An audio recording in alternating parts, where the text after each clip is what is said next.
उनके कपड़े और तुम इनके कपड़ों की बात करते हो। ठाकुर जी ने एक बार कहा, दो बार कहा, तीन बार कहा और एक पहाड़ किया और धोबी का राम राम सत्य कर दिया। बोलो वहां के बिहारी लाल की।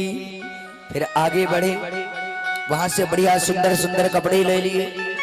जैसे ही आगे बढ़े वहां पर कहने लगे सका कि भैया लाला, कहने लगे हाँ भैया, कि देखो सब तो अच्छा है लेकिन कपड़े ने ढीले ढाले से है रहे, ने का फिटिंग है जाओ तो चकाचक है जाएगा मामला। और फिर भैया मामा के घर चल रहे ने बढ़िया से अच्छी तरीके से तैयार होके चलना चाहिए।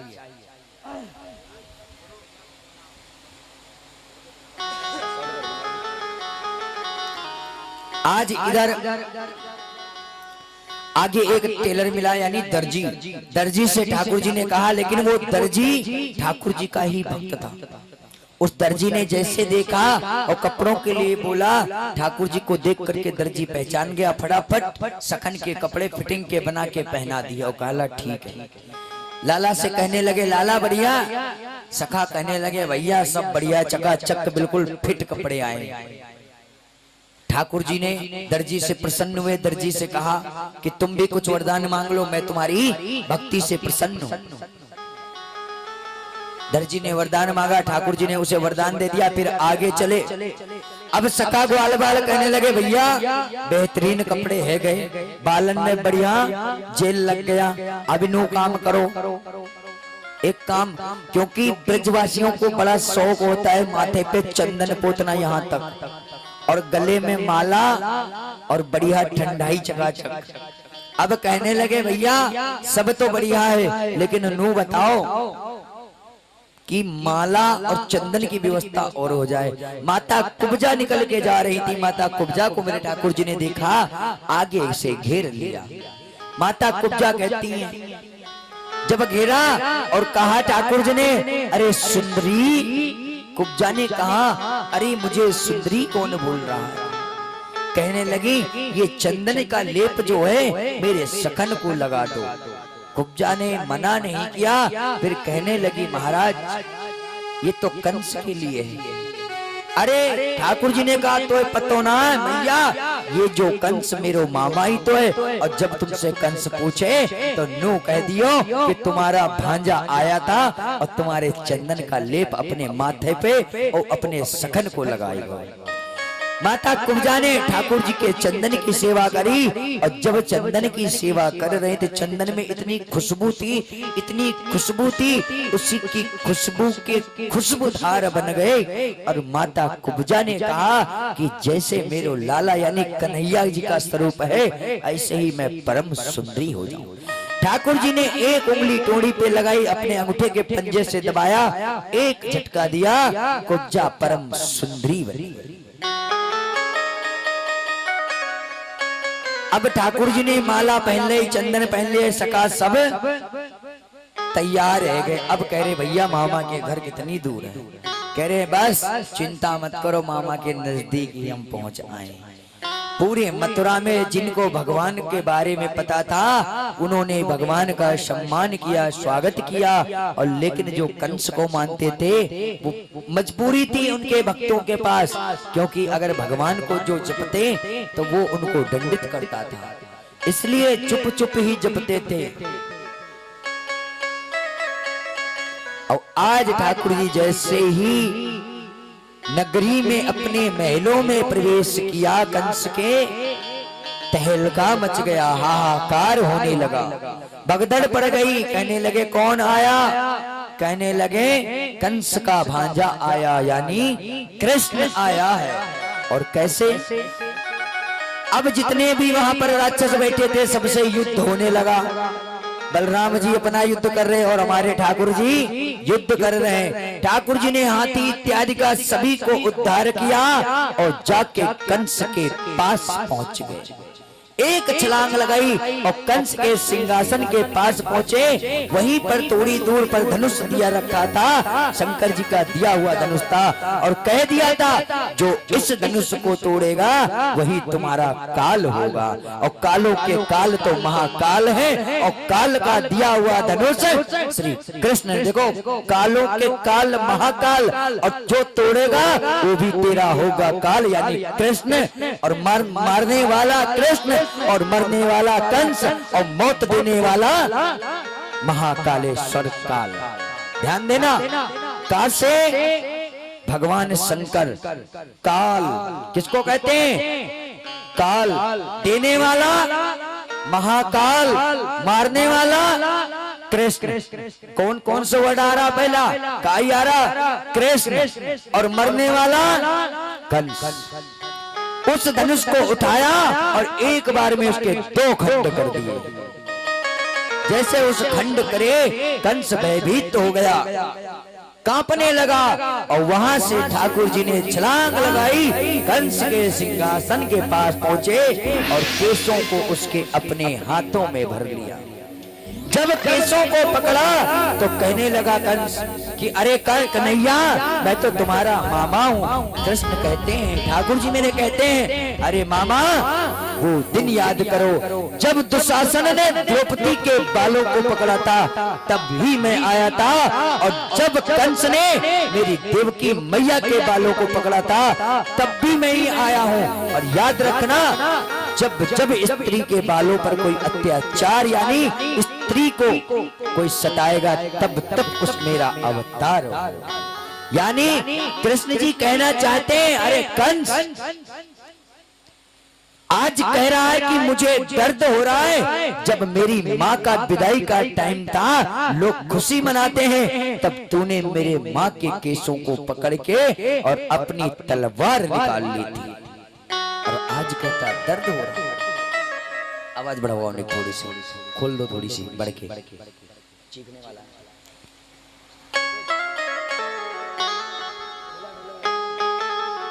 बुलवा के बिहारी लाल की।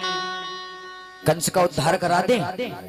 बताओ परीक्षित जी महाराज, करा दें? चलो तो फिर सभी लोग हाथ उठाओ, सभी लोग। और देखो, एक राक्षस की मृत्यु होगी, और राक्षस जब मरता है तभी हमें तुम्हें सुकून मिलता है। हाथ नीचे मत करना जब तक मैं बोलना बंद ना करूं। और ये खुशी में, इस खुशी में झूम उठना कि आज संसार से एक दुष्ट राक्षस का संहार कर दिया मेरे ठाकुर जी ने। सुनना श्री राधे, कृष्ण कहते हैं कि अरे मामा, हो कंस मेरे मामा, हो कंस मेरे मामा, कुछ करके जाऊंगा। हो तेरी खाल में वो मामा,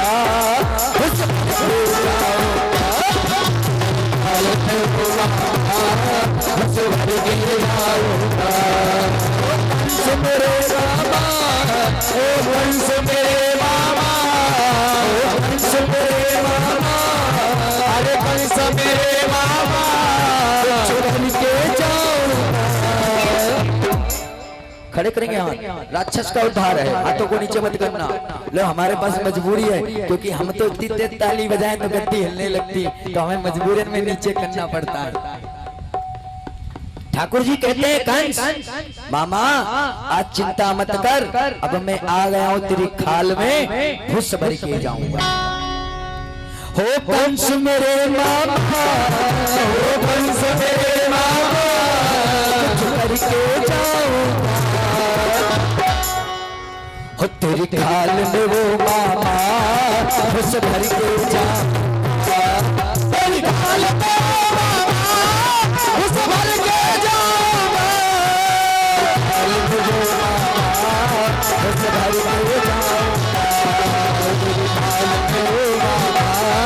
उस भर के जाऊंगा।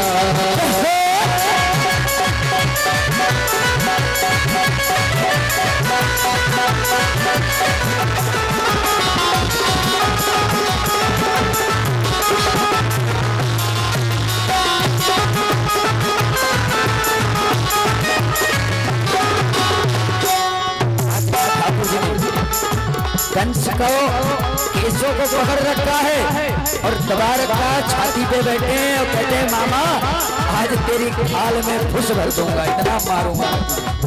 तूने पूरे हमारे भक्तों का सत्यानाश कर रखा, पूरी मथुरा नगरी को डरा रखा और आज आमना सामना हुआ है। तूने बचपन से लेकर के अभी तक मुझे मारने के लिए कितने राक्षस भेजे और अब कहता है कि मुझे माफ कर दे। आज ठाकुर जी कमजोर नहीं पड़े और कंस के छाती पे बैठे हैं और एक ही मुष्टि का प्रहार किया और कंस का राम राम शक्ति कर दिया। और कैसे सभी भक्त बोलेंगे, कैसे कहा, तो जय बोलो कृष्ण कन्हैया की जय, बोलो बोलो कृष्ण कन्हैया की जय, बोलो जय बोलो यशोदा कन्हैया की जय, बोलो जय बोलो यशोदा कन्हैया की जय, बोलो कंस कन्हैया की जय, बोलो जय बोलो कंस कन्हैया की जय, बोलो यशोदा के लाला की जय, बोलो यशोदा के लाला की जय, बोलो यशोदा के लाला की जय, बोलो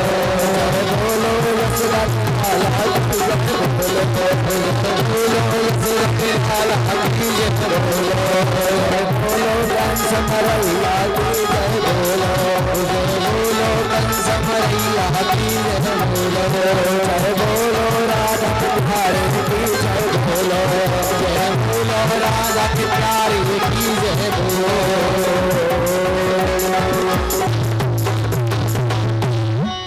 बुलवा के बिहारी लाल की। आज ठाकुर जी ने कंस का उद्धार किया, अपने माता पिता को कारागार से निकाला, कारागार से निकाल करके प्रणाम किया।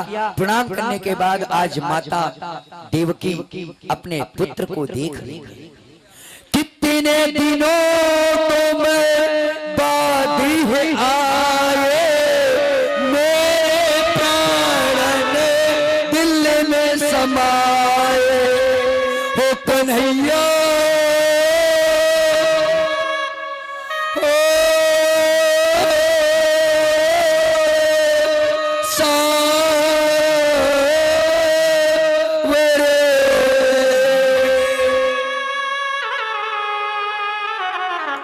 आज मैया देवकी कन्हैया को देख करके अश्रुधारा गिरने लगी। दिल का टुकड़ा छोड़ा था बचपन, जाति गयो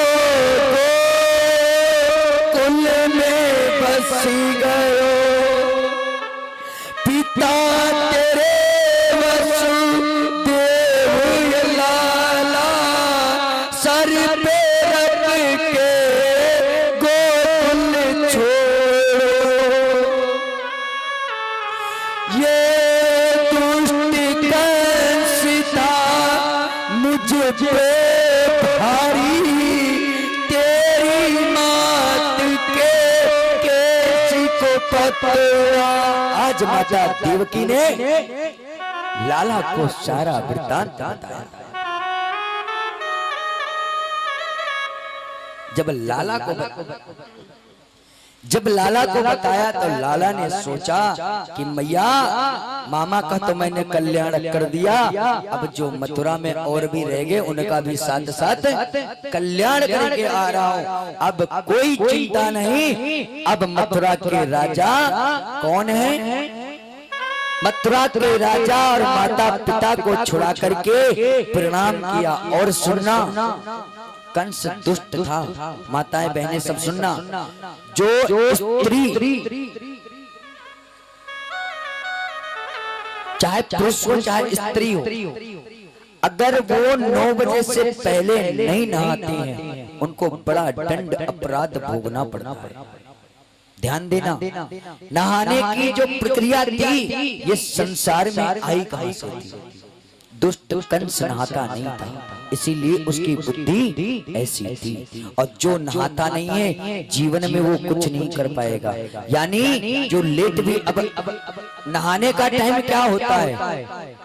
ब्रह्म मुहूर्त, ब्रह्म मुहूर्त वैसे तो बताया गया है 6 बजे तक जब तक सूर्य उदय ना हो, लेकिन उसके लिए भी नियम बनाया गया है। अगर तुम 10 बजे तक नहा लेते हो तब भी कोई प्रॉब्लम नहीं। अगर तुम 10 बजे के बाद नहाते हो तो सबसे ज्यादा आपको तो कष्ट मिलेगा, साथ में बीवी बच्चे बालकों को भी तुम करोगे, तुम भरना पड़ेगा तुम्हारे पति।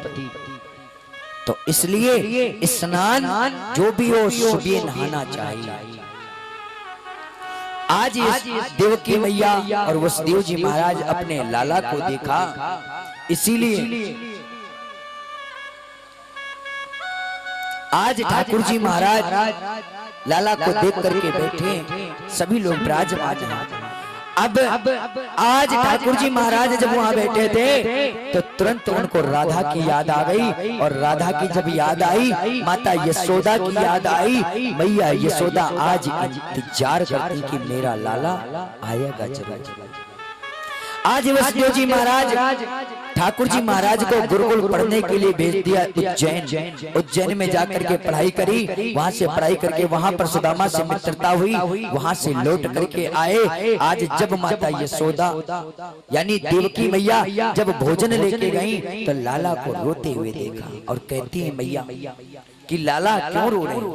लाला ने कहा मैया परसों की कह के आया था मैं, बरसों बीते गए थे मैया,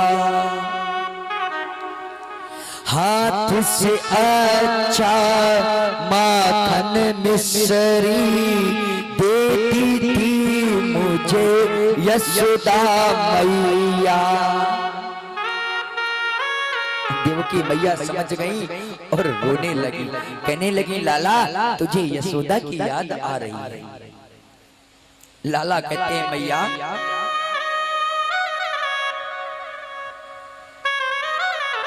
कोई जरूरी नहीं है माँ जो जन्म दे मुझे गर्भ से, अगर जन्म लेकर के आऊं तो वही मेरी माँ, ऐसा नहीं। माँ जन्म कोई देता है, पालता कोई होता है, लेकिन जो पालता है वो प्रथम माँ होती, जो जन्म देती वो दूसरी माँ। यानी ठाकुर जी ने ये कहा कि मैया तुमने तो सिर्फ मुझे जन्म दिया था, पालना पोसना मेरा जीना तो मेरी मैया यशोदा से सीखा है। याद में उसके बरसे आंसू मात यशोदा बुला लो मुझको। अब ठाकुर जी यहाँ चिंता कर रहे और मैया वृंदावन में चिंता कर रहे हैं। मैया कहती है जब सखी आज राधा रानी मैया के नंद भवन में पहुंची तो रोती रोती पहुंची।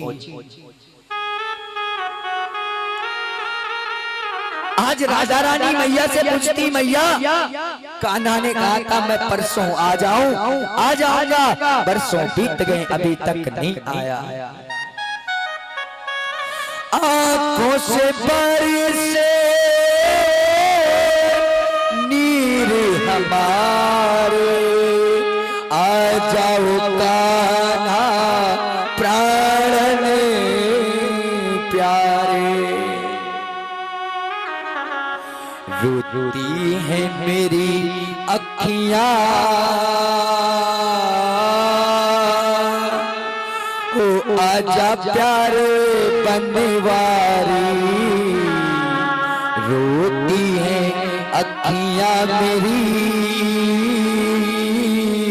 हो आजा प्यारे बनवारी, रोती है अखियां मेरी हो आजा प्यारे बनवारी, रोती है अखियां मेरी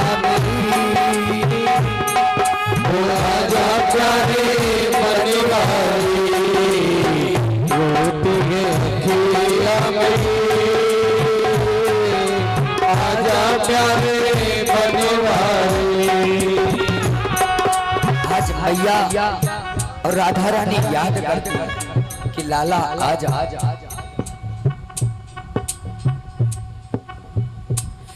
बिसरत नाही ब्रजिए मुझको, बिसरत नाही ब्रजिए मुझको, सोना लाज नंद महल, सोना लाज नंद महल, कुंज कलिले में घूमे कन्हैया, कुंज कलिले में घूमे कन्हैया, देखो व्याकुल गैया मैया, देखे व्याकुल गैया मैया, परसों की कह के गया था, परसों की कह के गया था, परसों बीत गए लाला, परसों बीत गए लाला। आज भोर राधा रानी बैठी कहती है लाला परसों की कह के आया, परसों बीत गए, ना तो मुझे रात में नींद आती है ना चैन पड़ता है। सारे ब्रजवासी आज कह रहे हैं रातों को उठ उठ कर, रातों को उठ उठ कर जिनके लिए रोते हैं वो मेरे बिहारी जी, वो मेरे ठाकुर जी मथुरा में सोते हैं। रातों को उठ उठ कर जिनके लिए रोते हैं, रातों को उठ कर, रातों को उठ कर जिनके लिए रोते हैं, रातों को उठ कर जिनके लिए रोते हैं, रातों को उठ कर जिनके लिए रोते हैं, रातों को उठ कर जिनके लिए रोते हैं। मेरे प्यारे कन्हैया तुम, मेरे प्यारे कन्हैया तुम मथुरा में सोते हो, मेरे प्यारे कन्हैया तुम मथुरा में सोते हो, कन्हैया तुम मथुरा में सोते हो। संतों की दुनिया का आलम ही निराला है, संतों की दुनिया का आलम ही निराला है, संतों की दुनिया का आलम ही निराला है, संतों की दुनिया का आलम ही निराला है। जो जाते हैं हंसते हंसते, जो जाते हैं रोते रोते, हंसते ही हंसते हैं, जो जाते हैं रोते रोते, हंसते ही हंसते हैं। रातों को उठ कर जिनके लिए रोते हैं, रातों को उठ कर जिनके लिए रोते हैं। किनके लिए रोते हैं? पति के लिए, किनके लिए बताओ जोर से, माताएं बहने बोल लो। आज कल की बात है, अगली कथा रुक का बात है। किनके लिए रोते हैं? ठाकुर जी के लिए। आप अपने पति के लिए रोगी तो वो जग कर नहीं देखने आएगा, ध्यान रखना, क्योंकि आजकल कलयुग चल रहा है। खोली बोतल, डाला पानी और लपेट गए, और उन्हें तो होश ही नहीं है, तो वो तो नहीं आने वाले। आएंगे मेरे बिहारी जी। पति के लिए रोगे तो वो तुमसे पूछने नहीं आएंगे, लेकिन तुमने अगर बिहारी जी के लिए रात में रो लिया तो वो तुम्हारे स्वप्न में जरूर आके पूछेंगे, क्यों दुखी मेरा भक्त। ऐसे हमारे बिहारी जी। और आज यही राधा रानी और माता नंद रानी की बातें हुई कि मैया वो तो छलिया था, वो नहीं आएगा। और आज ठाकुर जी मथुरा में रो रहे थे, और मथुरा में उद्धव जी को बुलाया और कहा, उद्धव जाओ ब्रज में देखो क्या हो रहा। उद्धव जी जब ब्रज में आए, देखा तो मैया जब रथ चमका तो सभी सखा आगे देखने लगे कि मेरा कन्हैया आ गया, लेकिन देखा तो उसमें कौन है? उद्धव जी। ग्वाल वालों से पूछा कि नंदरानी का महल कौन, मैया का घर कौन सा है। कहने लगी जो धारा बह के आ रही इस धारा को मत छोड़ना। वही धारा नंद भवन में गई, मैया से बात हुई, मैया ने सारा वृतांत बतलाया। फिर उद्धव जी ने पूछा कि मेरी राधा कहाँ है, कान्हा की राधा कहाँ है। मैया ने कहा जाओ कहीं भटक रही होगी। भाई बावरी प्रेम में भटके नित्य नित्य द्वार, आज भी करती है इंतजार, राधा का प्रेम अपार। देखो जाके कहीं भटक रही होगी। आज उद्धव जी ने जाकर के देखा तो वन में थी सखी राधा बैठी थी, वार्तालाप चल रही थी, और लेकिन राधा जी ने उद्धव जी को नहीं देखा। उद्धव जी एक पेड़ के पास छुपे सारी बातें सुन रही थी। राधा रानी कहती है अरे सखी वो तो छलिया था, हमें छल के चला गया। वो तो कन्हैया काला था, जैसे ही काला का नाम लिया वहां पर एक गुनगुनाता हुआ भौरा आ गया। जैसे एक सखी उस भौरे को मारने के लिए दौड़ी, राधा ने तुरंत हाथ पकड़ लिया और कहा सखी हे मेरा प्रेम काला है तो क्या हुआ पर दिल वाला। और सुना सखी काले बड़े कपटी होते हैं, लेकिन आप ये भी ध्यान रखना काले बड़े कपटी होते हैं, काले कभी अपना भेद नहीं बताते हैं। और आज देख लो कन्हैया काला था तो अपना भेद नहीं बताया, हमें प्रेम का पाठ सिखा के सीधे मथुरा को चला गया और कह के गया था कि परसों आऊंगा, और परसों बीत गया, आज तक लौट कर। जैसे इस बातों को कर रही थी उद्धव जी महाराज सुन रहे थे। जब उद्धव जी सुन रहे थे क्या कहती हैं उद्धव जी, सखियों के पास आए, उद्धव से वार्तालाप हुई। उद्धव जी से कहा कि जाके कन्हैया से कह देना अरे उद्धव गए द्वारिका धाम, बिरज मोह उड़ कावेरी।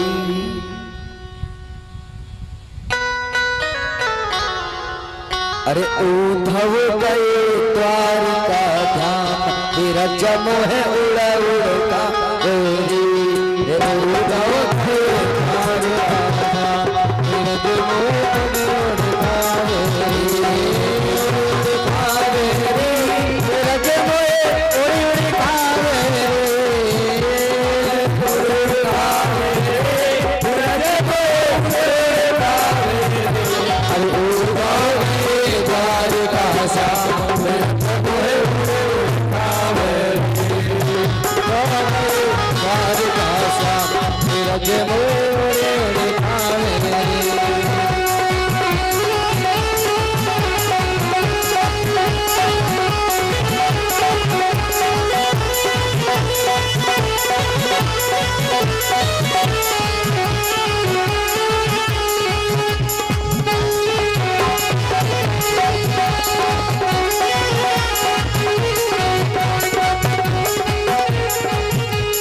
उद्धव जी से कहती है सखियां अरे उद्धव मथुरा जाना तो कन्हैया से कहना।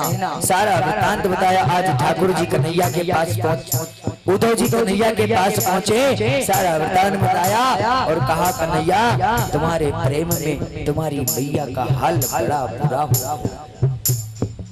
अब जैसे इस बात को कहा ठाकुर जी रोने लगे और कहने लगे कान्हा कि ये बताओ मेरी राधा कैसी। कहने लगी राधा की बात मत पूछो, राधा तो बिल्कुल पागल हो गई, बावरी हो गई तुम्हारे प्रेम में। ऐसे जैसे वृतांत बतलाया तुरंत ही उद्धव जी से सारी बातें हुई। इधर जो कंस की पत्नी थी अस्ति और प्राति अपने पिता के घर पहुंची, पिता को सारा वृतांत बतलाया। वहां से जरासंध ने मथुरा पर चढ़ाई कर जैसे ही मथुरा पर चढ़ाई करी उसके बाद तुरंत ही जरासंध से युद्ध हुआ। युद्ध होने का जरासंध की कथा मैं थोड़ी सी कल बताऊंगा क्योंकि टाइम ज्यादा हो रहा है, इन्हें भी जाना है इंस्ट्रूमेंट वालों को प्रोग्राम में। तो जरासंध ने जब युद्ध हुआ तो ठाकुर जी ने ये कहा जब दोनों में युद्ध हुआ तो जरासंध अपने घर पे ब्राह्मणों को बैठा के आया था और कह दिया था अगर मैं विजयी होके आया तो तुम्हें इतना धन दूंगा, खा नहीं पाओगे, और अगर मैं हार के आया तो तुम्हारे सर से, तुम्हारे धड़ से तुम्हारा सर अलग कर दूंगा। ठाकुर जी ने ब्राह्मणों को बचाने के लिए वहां से रण छोड़ करके चले गए, भाग गए। यानी जरासंध ने कहा आज रण छोड़ के भाग गया। उस दिन से बाके बिहारी का हमारे एक नाम और पड़ गया, जिनको हम कहते हैं रण छोड़। बोलो रण छोड़ भगवान की। विश्वकर्मा जी को आज्ञा दे दी। विश्वकर्मा जी को जैसे आज्ञा दी तुरंत ही एक द्वारिकापुरी तैयार हुई समुद्र की बीचों बाच में। वहां पर जब समुद्र द्वारिकापुरी में ठाकुर जी ने ऐसी यहाँ से छलांग लगाई, सीधे द्वारिकापुरी में जाके प्रवेश कर गए। बोलो द्वारकाधीश भगवान की, बोलो वृंदावन बिहारी लाल की। जब द्वारकापुरी में पहुंचे वहां पर एक कुंदन नगर था। उसी कुंदन नगर में भीमक नाम के एक राजा थे। उन्हीं के राजा के घर में माता लक्ष्मी का प्रभाव, यानी कमल के पुष्प पे माता लक्ष्मी का प्रभाव हुआ। वही पुत्री को भीमक राजा अपने घर ले आए। उन्हीं के घर में पुत्र थे, जिस पुत्र का नाम रुक्मी था, और माता लक्ष्मी जो थी उन्हीं का नाम माता रुक्मणी रखा गया। अब वहां पर बड़े बड़े राजा लोग बैठे थे, स्वयंवर की तैयारी हो रही। माता रुक्मणी ने एक पत्र लिखा और एक ब्राह्मण को बुलाया, जाकर के सीधे द्वारकापुरी में भगवान कृष्ण के हाथ में दे दिया। कृष्ण जी ने पढ़ा और सीधे अपने रथ को तैयार किया। माता ने उसमें यह भी लिखा था कि मैं माता कात्यायनी की पूजा करने जाऊंगी, तब आप आना और मुझे यहाँ से ले चलना। ठाकुर जी ने ऐसी कृपा करी, रथ को तैयार किया और सीधे कुंदनपुर में पहुंच गए, जहां पर माता रुक्मणी कात्यायनी की पूजा करने जा रही थी। कैसे? ओम ऐ गिरि नंदित नंदित मेदिन विष्णु विनोदिनी नंदिनुते गिरवर बिंद शिरोद निवास विष्णु विलास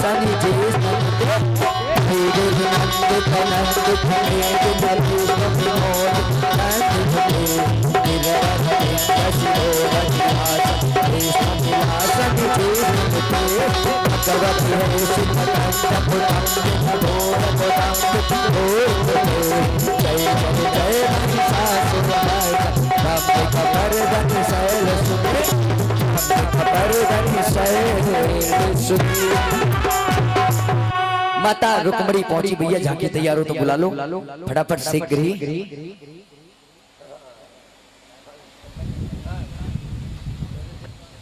आज इधर जैसे ही माता रुक्मणी आज माता कात्यायनी की पूजा करने गई, पूजा कर रही थी। पूजा करते करते वहां पर श्री ठाकुर जी का आगमन हो गया।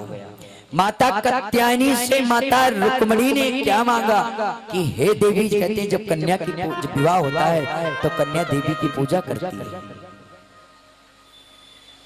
कन्या ने, माता रुक्मणी ने कहा कि हे मैया, मुझे सिर्फ एक वर दे दो,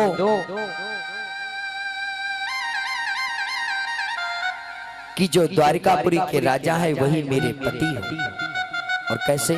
आओ मेरी सखियां मुझे मेहंदी लगा दो, मेहंदी। आज रुक्मणी जी पूजन करने के बाद में ठाकुर जी का आगमन हुआ। ठाकुर जी का इतना सुंदर रूप देख करके सारी सखियां देखने लगी।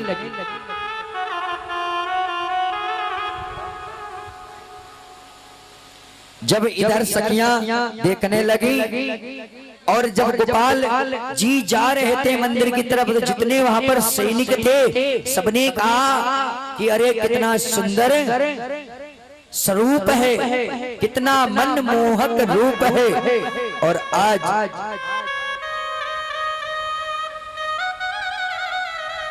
सारे सैनिक ठाकुर जी की छवि को देख करके मोहित हो गए। ठाकुर जी ने माता रुक्मणी का हाथ पकड़ा और रथ में बैठा लिया। रथ को जब बढ़ा दिया तब सैनिकों की बुद्धि खुली, कहने लगे भैया ले गए, ले गए। कहने अरे मैया को ले गए, रुक्मणी जी को कन्हैया ले गए। अरे ले गयो रे द्वारिका के राजा मैया को ले गयो रे।